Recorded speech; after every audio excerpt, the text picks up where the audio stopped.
Okay, so today I'm going to be writing a blog post about how the Rust compiler interacts with Cargo and various other tools. And also, I'm going to be getting astoundingly drunk. It is 5 a.m. in the morning. Let's fucking go. All right. So somewhere in here, I have a website. Maybe I haven't cloned it yet.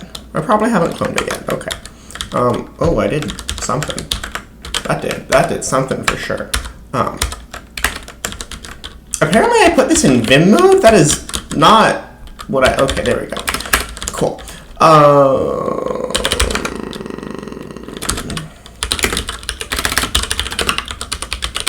This is great. This is a great start to the day. I'm having a wonderful time. Excellent. Okay. There we go. That's the thing I wanted to do. Stop!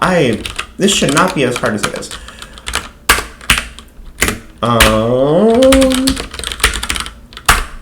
Cool. Cool. Also, I have Blue Sky open on my other monitor, so I may take a break once in a while to read my notifications because I fucking love Blue Sky. So that's going to be a thing too. Apologies if that's not something you're interested in. What else? Okay, right, yes. So let's say driver. So I posted a thread about this the other day because I was walking through someone who worked on the compiler actually, and they were like, yeah, I know how the compiler works, but I don't know how Cargo works or how anything at all like interfaces with Rust C. Like if I want to write my own version of Rust C that does extra special magic fancy things, how would I do that? And I was like, this is a great question and I don't know if there's documentation for it. So, okay. First, at a high level, I'm going to run a bunch of commands and show how they work today. And then I'm going to walk through how you can do those yourself. Now, let me make sure I did actually post this thing. I did actually post this thing. Excellent. Okay, good. Cool.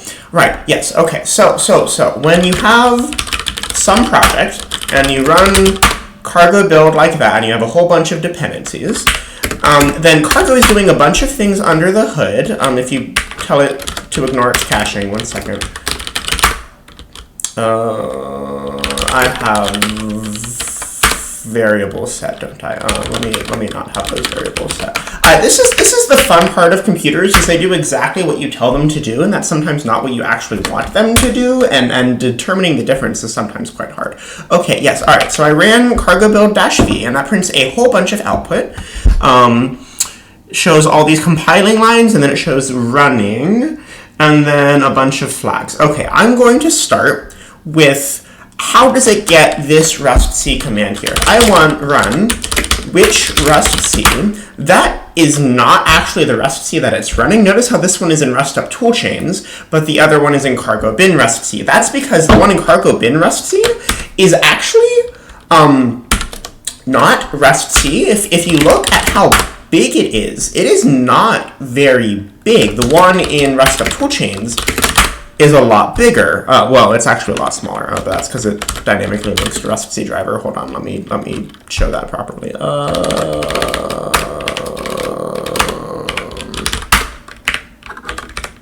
Yeah, okay. So this Rust C driver file here is stupendously large. If you have suggestions on making that smaller, please do let me know, by the way, because I am interested. Okay, yes, right. So we have two versions of Rust C. Why are they different? Well, this one here is the actual Rust C. This one here is actually a Rustup shim. So if you pass it a toolchain like this, then it will invoke different versions of Rust C depending on which toolchain that you tell it to do. If you do that with the actual version of Rust C, not the Rustup shim, then it actually just gives you a hard error. So let me do the same thing, right? Well, okay, but that works because I passed it version. But if I do this, then it says nightly is a file, which is not what we want. We don't want nightly to be a file. We want it to be a toolchain specifier, right? So what's going on here is that the one in path, the one in cargo/bin, is a Rustup shim, which means that it is actually hard linked to Rustup. Let me see if I can figure out how to get Linux to show that. I have to do some quick Googling here.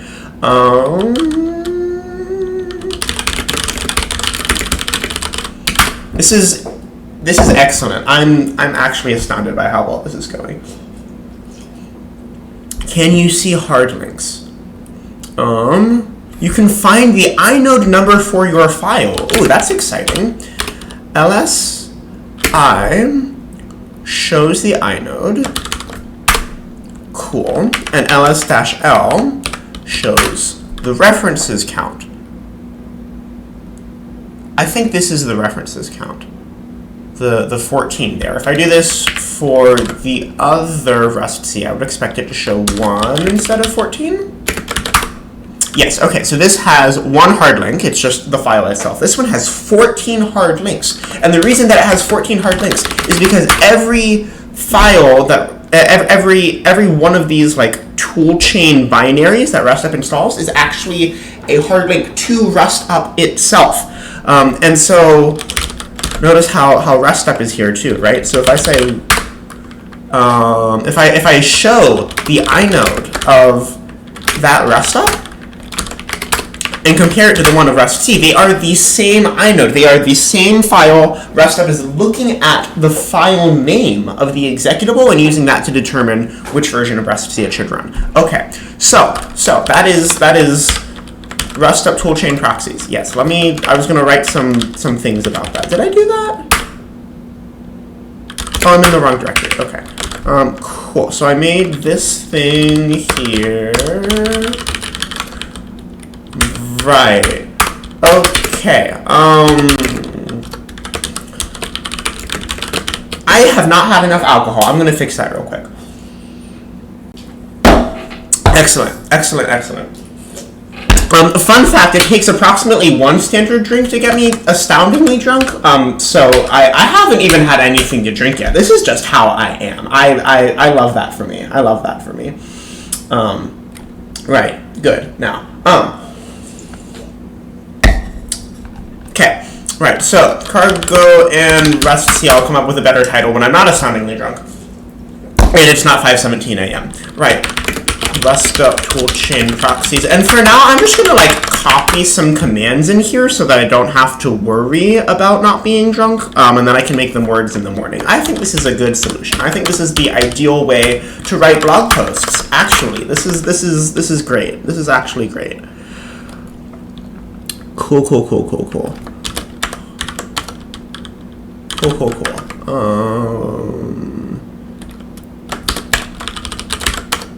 Yeah, we'll just post some code snippets and pretend that people know what those mean. That is definitely the way to do this.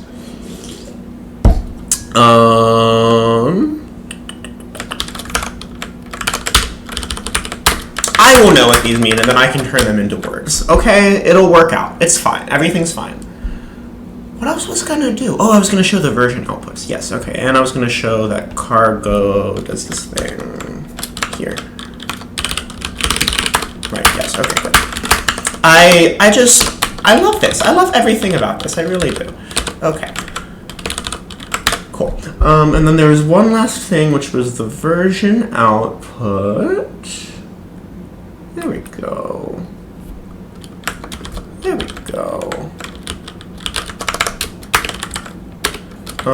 And also, cool thing about doing this is that it's easy to determine the order and that I want to talk about things because I just copy paste code around and I don't have to worry about the prose. So that's nice.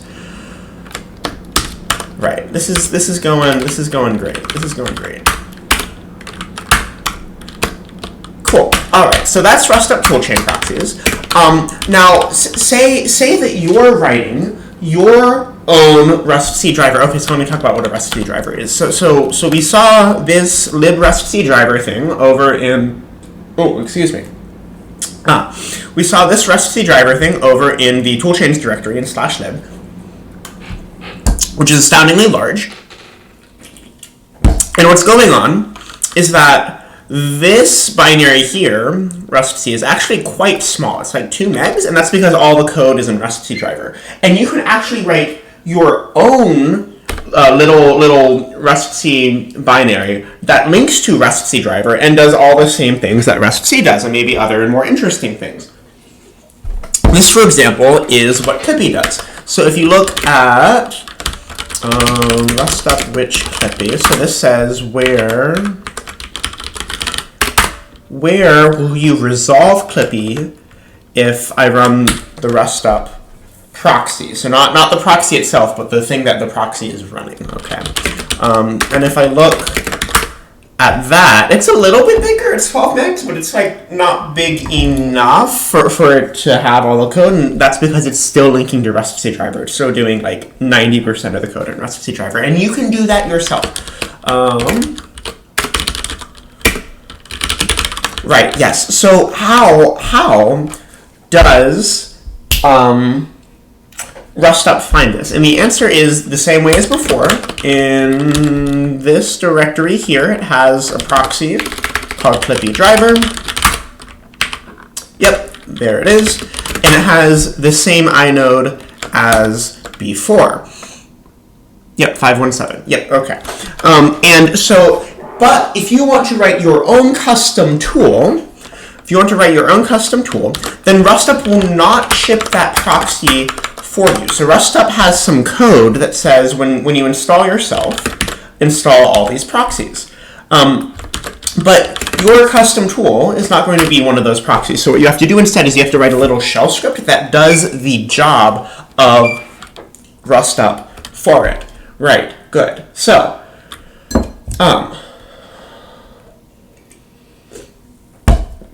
right, yes, all right. And so what this proxy is doing, basically, I'm going to write this in shell script because I know how to use shell script. So first, it's getting the toolchain as an argument, right? So if you run like Rustup plus nightly version, right, it gets the toolchain as an argument, but not all the time. You can't also just run Rustup without arguments, and so you have to support both cases. Okay, so case 1 in Rustup toolchain, and then there's a way to do string handling in Bash. It's going to be a really awful way to do string handling in Bash, but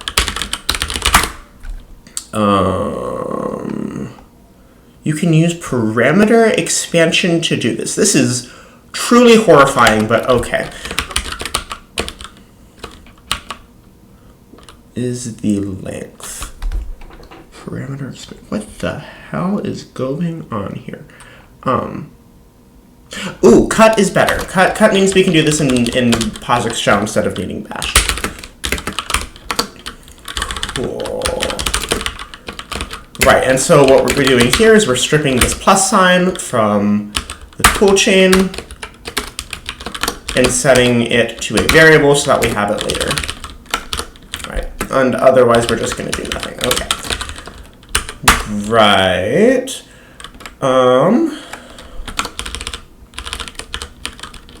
I'm going to write this out a little bit more. You can do nice code in shell script. It is possible. It's not easy, but it is possible. All right, and then this is going to use the name of the driver to determine which binary it should run. So the same way that Rustup is doing hard links, this code is going to determine which binary to run based on the name. Okay, run default, and then all the rest of the arguments.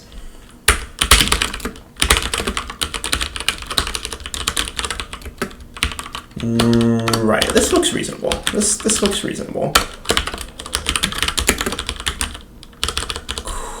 Cool.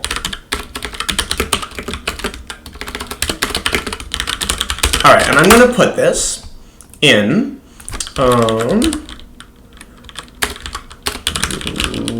so for most people this would be home/cargo, but I have done fancy things so that it's not in home/cargo, and so instead it's going to be in this other directory, and I'm going to name it custom driver for now. just so that I can show this as an example. Right, so if I run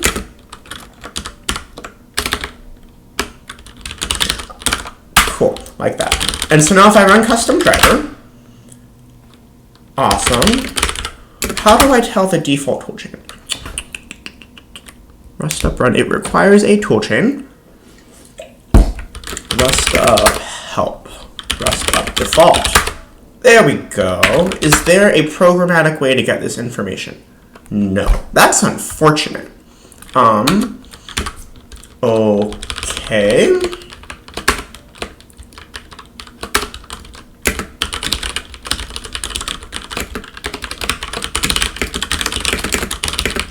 Alright, this is fine. Everything is fine. This is fine. Okay. This is gonna go great.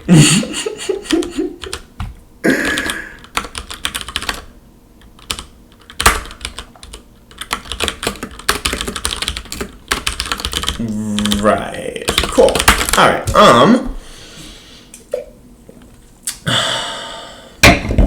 Right. So I've run this proxy.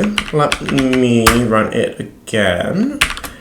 And it says you need a command. Ooh, what's going on there? I forgot to pass it the name of the binary to run. I had it before and then I deleted it. Okay.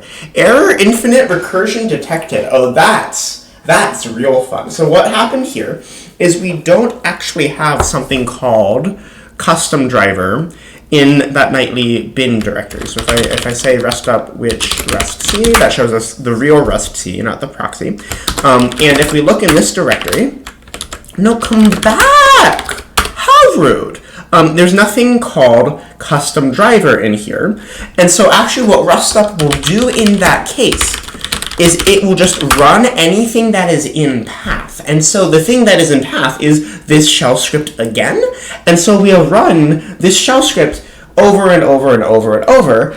And that's why it's showing infinite recursion detected, because Rust actually has quite good error messages. Okay. Right, and Rustup has detected this case and is saving us from ourselves. Right, so the second step here is we have to actually write this custom driver. So what I'm going to do is I'm going to make a new project called sample driver, custom driver is what I called it. That's right, custom driver. Okay. Yes, good.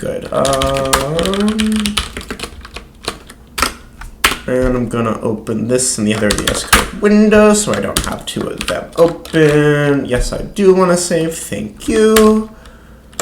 And now I have this back. Excellent. Okay, and now if I look at this main file here, it's just a hello world. And if I run it, it prints hello world. Okay, cool. And now I'm going to invoke the black matrix. I'm going to say feature rustc driver, or no, sorry, rustc private. And then extern create rustc driver, and then rustc driver run compiler. And this will give me a type error, but it will find the function. It'll just say that it doesn't have enough, and also that I don't have this installed. Okay, so the next part of this is that we need to install the version of rustc driver that can be linked dynamically to code that rustc is compiling. So the one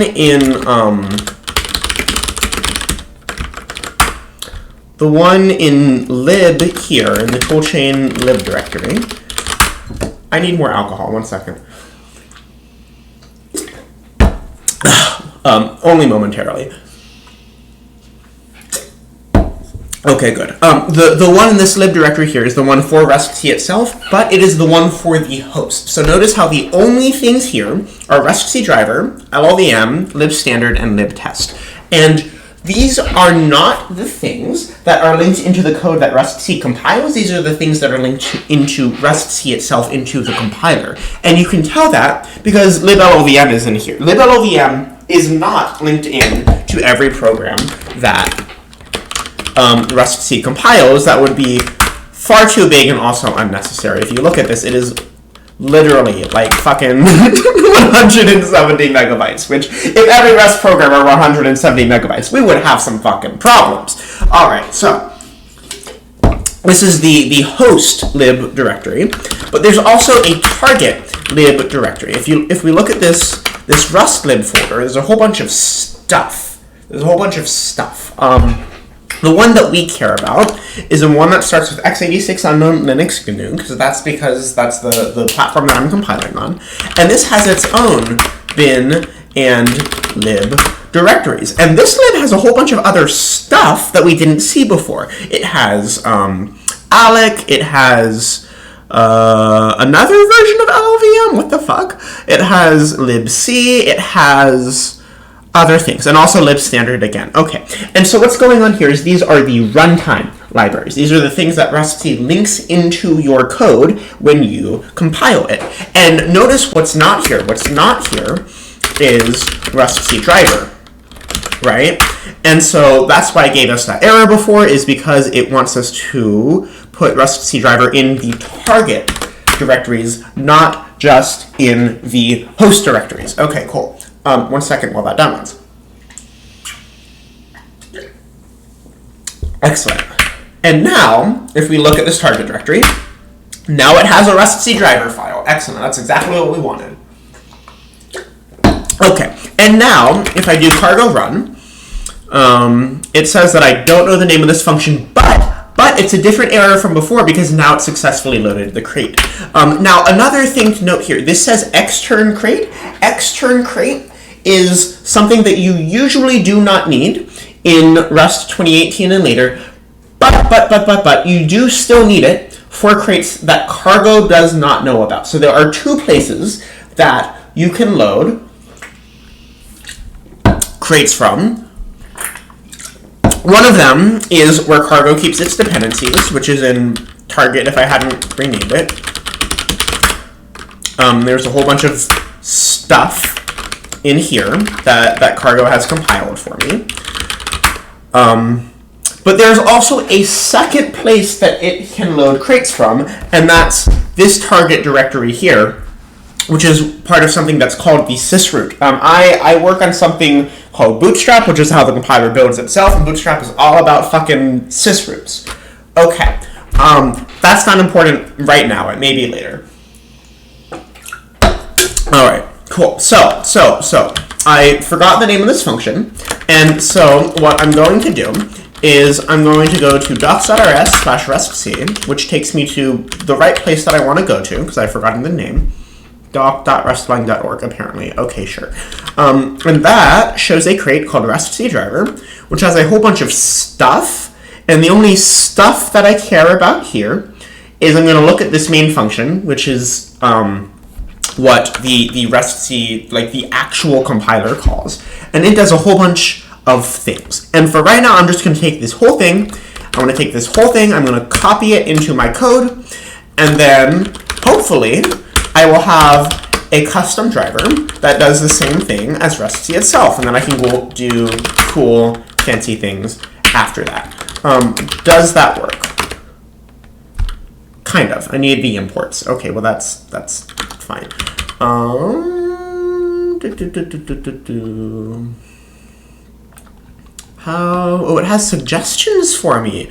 Okay, so notice one thing too. Rust Analyzer is not able right now to find this crate, and we can actually fix that if we go to cargo.toml.